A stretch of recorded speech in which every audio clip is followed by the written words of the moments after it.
പ്രഭാഷകൻ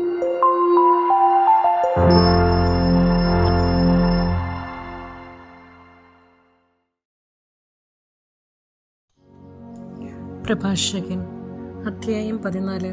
സമ്പത്തിന്റെ വിനിയോഗം. വാക്കിൽ പിഴയ്ക്കാത്തവൻ അനുഗ്രഹീതൻ, അവന് പാവത്തെ പ്രതി ദുഃഖിക്കേണ്ടി വരികയില്ല. മനസാക്ഷി കുറ്റപ്പെടുത്താത്തവനും പ്രത്യാശ കൈവിടിയാത്തവനും ഭാഗ്യവാൻ. ലുബ്ധൻ സമ്പത്ത് അർഹിക്കുന്നില്ല, അസൂയാലുവിന് സമ്പത്തുകൊണ്ട് എന്ത് പ്രയോജനം? സ്വന്തം കാര്യത്തിൽ പിശുക്ക് കാണിക്കുന്നവന്റെ സമ്പത്ത് അന്യർക്കു പോകും, അവർ അതുകൊണ്ട് ആഡംബരപൂർവ്വം ജീവിക്കും. തന്നോട് തന്നെ പിശുക്ക് കാണിക്കുന്നവൻ ആരോടെങ്കിലും ഔദാര്യം കാണിക്കുമോ? അവൻ സ്വന്തം സമ്പത്ത് ആസ്വദിക്കുകയില്ല. സ്വന്തം കാര്യത്തിൽ അല്പത്വം കാണിക്കുന്നതിനേക്കാൾ അല്പനായി ആരുമില്ല. അവനുള്ള ശിക്ഷയും അതുതന്നെ. അവൻ നന്മ ചെയ്യുന്നെങ്കിൽ അത് അറിയാതെയാണ്. അവസാനം അവൻ തന്റെ അല്പത്വം വെളിപ്പെടുത്തുകയും ചെയ്യുന്നു. അസൂയാലുവിന്റെ കണ്ണ് കുടിലമാണ്, അവൻ മറ്റുള്ളവരെ അവഗണിച്ച് മുഖം തിരിച്ചു കളയുന്നു. അത്യാഗ്രഹിയുടെ കണ്ണ് തന്റെ ഓഹരി കൊണ്ട് തൃപ്തിപ്പെടുന്നില്ല. ദുരാഗ്രഹം കൊണ്ടുള്ള അനീതി ആത്മാവിനെ ശുഷ്കമാക്കുന്നു. ലുബ്ധന്റെ കണ്ണ് അപ്പത്തെ വെറുക്കുന്നു, അവന്റെ ഭക്ഷണമേശയിൽ അത് കാണുകയില്ല.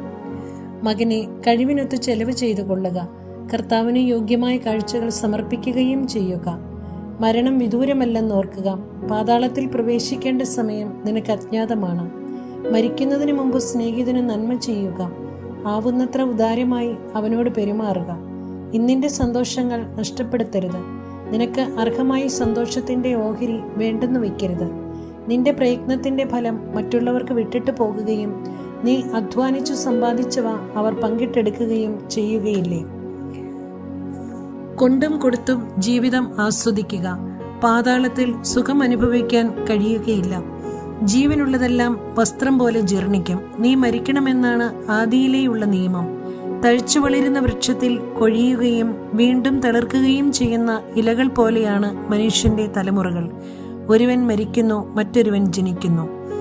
ഉൽപ്പന്നങ്ങൾ ജീർണിച്ചില്ലാതാകും, അവയുണ്ടാക്കിയ മനുഷ്യരും.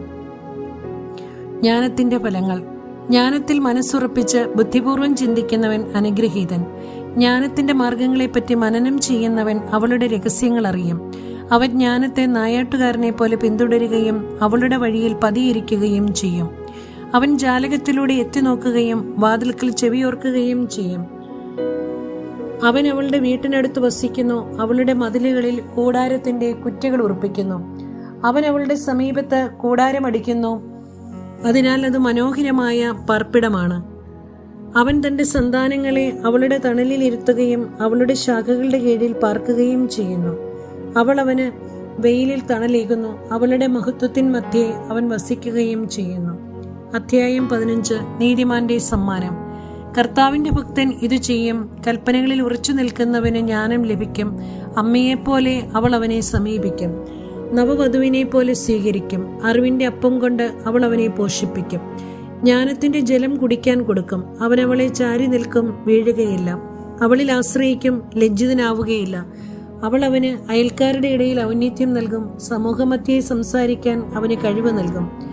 അവൻ സന്തോഷിച്ച് ആനന്ദത്തിന്റെ കിരീടമണിയും, അനന്തമായ കീർത്തി ആർജിക്കുകയും ചെയ്യും. ഭോഷന്മാർക്ക് അവളെ സ്വന്തമാക്കാനോ പാപിക്ക് അവളെ കാണാനോ കഴിയുകയില്ല. അഹങ്കാരികളിൽ നിന്ന് അവൾ അകന്നു വർത്തിക്കുന്നു, നുണയരുടെ ചിന്തയ്ക്ക് അവൾ അപ്രാപ്യയാണ്. സ്തോത്രഗീതം പാപിക്ക് ഇണങ്ങുന്നില്ല, അവൻ കർത്താവിൽ നിന്ന് പ്രചോദനം ഉൾക്കൊള്ളുന്നില്ല. ജ്ഞാനത്തിന്റെ ബഹിർസ്ഫുരണമാണ് സ്തോത്രഗീതം, കർത്താവാണ് അതിനെ പ്രചോദിപ്പിക്കുന്നത്. മനുഷ്യന്റെ ഉത്തരവാദിത്വം. എന്റെ വീഴ്ചയ്ക്ക് കാരണം കർത്താവാണെന്ന് പറയരുത്, എന്തെന്നാൽ താൻ വെറുക്കുന്നത് അവിടുന്ന് ചെയ്യുകയില്ല. അവിടുന്നാണ് എന്നെ വഴിതെറ്റിച്ചത് എന്ന് പറയരുത്, അവിടുത്തേക്ക് പാപിയെ ആവശ്യമില്ല. എല്ലാ മ്ലേച്ഛതകളും കർത്താവ് വെറുക്കുന്നു, അവിടുത്തെ ഭക്തരും അതിഷ്ടപ്പെടുന്നില്ല. ആദിയിൽ കർത്താവ് മനുഷ്യനെ സൃഷ്ടിച്ചു, അവന് സ്വാതന്ത്ര്യവും നൽകി. മനസ്സുവെച്ചാൽ നിനക്ക് കൽപ്പനകൾ പാലിക്കാൻ സാധിക്കും. വിശ്വസ്തതാപൂർവം പ്രവർത്തിക്കണമോ വേണ്ടയോ എന്ന് തീരുമാനിക്കേണ്ടത് നീയാണ്. അഗ്നിയും ജലവും അവിടുന്ന് നിന്റെ മുമ്പിൽ വച്ചിരിക്കുന്നു, ഇഷ്ടമുള്ളത് എടുക്കാം. ജീവനും മരണവും മനുഷ്യന്റെ മുമ്പിലുണ്ട്, ഇഷ്ടമുള്ളത് അവന് ലഭിക്കും. കർത്താവിന്റെ ജ്ഞാനം മഹോന്നതമാണ്, സർവശക്തനും സർവജ്ഞനുമാണ് അവിടുന്ന്. കർത്താവ് നിന്റെ ഭക്തരെ കടാക്ഷിക്കുന്നു, മനുഷ്യന്റെ ഓരോ പ്രവൃത്തിയും അവിടുന്ന് അറിയുന്നു. പാപം ചെയ്യാൻ അവിടുന്ന് ആരോടും കൽപ്പിച്ചിട്ടില്ല, ആർക്കും അനുവാദം കൊടുത്തിട്ടുമില്ല. അധ്യായം 16. ദുഷ്ടന് ശിക്ഷ. കൊള്ളരുതാത്ത മക്കളുടെ കൂട്ടത്തെ ആഗ്രഹിക്കരുത്. ദൈവഭയമില്ലാത്ത പുത്രരിൽ ആനന്ദിക്കുകയും അരുത്. ദൈവഭയമില്ലാത്ത പുത്രർ പെരുകുമ്പോൾ ആനന്ദിക്കരുത്. അവരുടെ ദീർഘായുസ്സിലും എണ്ണത്തിലും നിന്റെ പ്രതീക്ഷകൾ അർപ്പിക്കേണ്ട. കാരണം ദൈവഭയമുള്ള ഒരുവൻ 1000 പാപികളേക്കാൾ മെച്ചമാണ്. ദൈവഭയമില്ലാത്ത മക്കൾ ഉണ്ടാകുന്നതിനേക്കാൾ ഭേദം അനപത്യനായി മരിക്കുന്നതാണ്. വിവേകമുള്ള ഒരുവനാൽ നഗരം ജനനിബിഡമാകും. നിയമനിഷ്ഠയില്ലാത്ത ഒരു വർഗം വഴി അത് ശൂന്യമാകും. ഇങ്ങനെയുള്ള പലതും എൻ്റെ കണ്ണ് കണ്ടിട്ടുണ്ട്. ഇതിനേക്കാൾ വലുത് എൻ്റെ ചെവി കേട്ടിട്ടുമുണ്ട്. പാപികൾ സംഘം ചേരുമ്പോൾ അഗ്നി ജ്വലിക്കുന്നു. അനുസരണയില്ലാത്ത ജനത ക്രോധം ആളിക്കത്തിക്കുന്നു. സ്വശക്തിയിൽ വിശ്വസിച്ച് ദൈവത്തോട് മത്സരിച്ച പുരാതന മല്ലന്മാരോട് അവിടുന്ന് ക്ഷമിച്ചില്ല. ലോത്തിന്റെ അയൽക്കാരെ അഹങ്കാരം നിമിത്തം അവിടുന്ന് വെറുത്തു. അവരെ വെറുതെ വിട്ടില്ല. നാശത്തിന് ഒഴിഞ്ഞിട്ട് പാപം മൂലം തൂത്തെറിയപ്പെട്ട ജനത്തോട് അവിടുന്ന് കരുണ കാണിച്ചില്ല. കലാപത്തിന് അണിനിരുന്ന 6 ലക്ഷം ദുർവാശിക്കാരോടും അവിടുന്ന് കരുണ കാണിച്ചില്ല.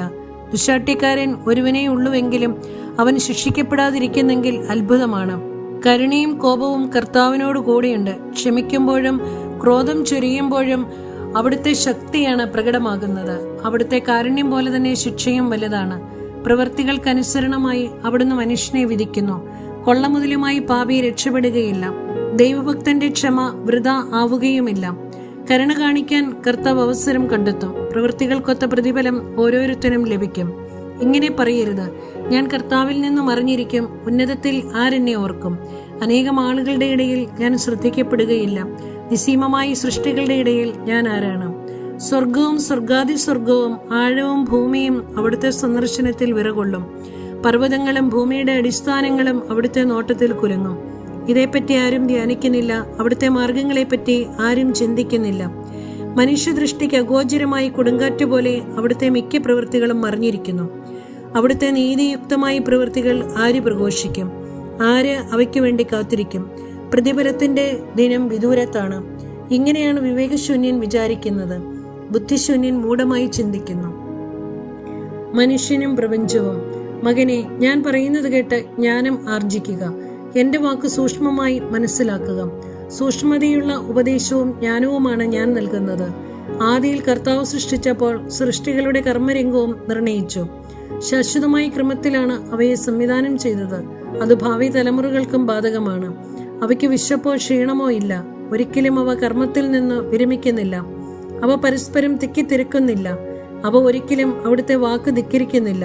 കർത്താവ് ഭൂമിയെ നോക്കുകയും തന്റെ നന്മകൾ കൊണ്ട് അതിനെ നിറയ്ക്കുകയും ചെയ്തു. എല്ലാവിധ ജീവജാലങ്ങളെയും കൊണ്ട് അവിടുന്ന് അതിന്റെ ഉപരിതലം നിറച്ചു. അവ മണ്ണിലേക്ക് മടങ്ങും.